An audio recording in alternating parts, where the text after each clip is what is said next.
Hey everybody, Renee here at church. I'm super stoked about this weekend as we continue our series, Courage in Chaos, in the book of Daniel. We're going to be looking at one of my favorite stories where the king of the world, right, the king of Babylon, is pretty convinced that he's practically divine. But Daniel confronts him and says, unless you A, turn to the one true God and say, I am not God, and B, stop oppressing the poor, God will judge you. And what happens next? What will he decide to do? It's an amazing, totally unexpected outcome.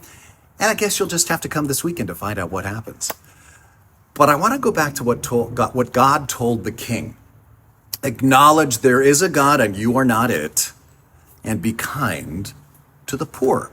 It's interesting that all through the Bible, God judges leaders primarily for those two sins, lording it over others and not being kind to the oppressed. This is all through the Bible.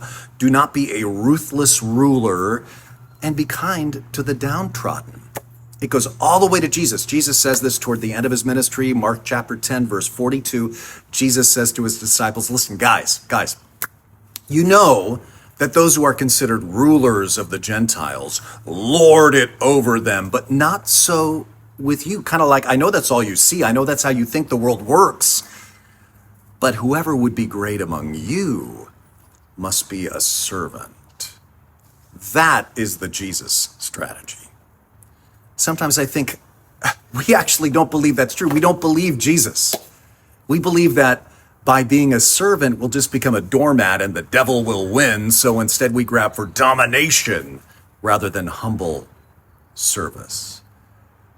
And of course, we're missing the point if we use these texts just to judge other people, other leaders or whatever, because the application is always, what about me? What about you? Do you believe that this is the way we are to be in the world? That the way we win is by serving? And do you believe what Jesus said in the next verse? For even the Son of Man came not to be served, but to serve and to give his life as a ransom for many. We need to be driven by Christ's example, loving and serving our neighbors with our lives.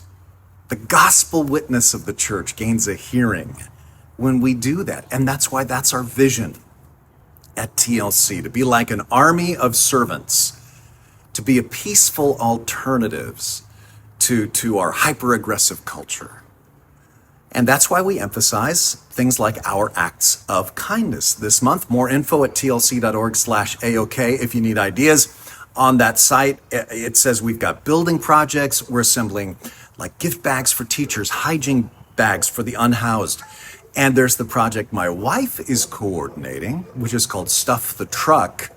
You can clean out your closets, raise money to help our food pantry. Goodwill trucks are going to accept donations of clothes, shoes, blankets, kitchen items, more on October 18th. And for every truck they fill up, they donate $1,000 to our pantry. Again, that and so many more other ideas are at tlc.org/AOK.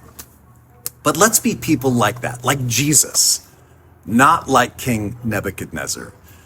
Let's, as a church, have a reputation for being kind to the oppressed as God asks us to do. Lots more this weekend. There's so many more good stuff in this story. Hope to see you Saturday night at 6, Sunday at 9 and 11. God bless you.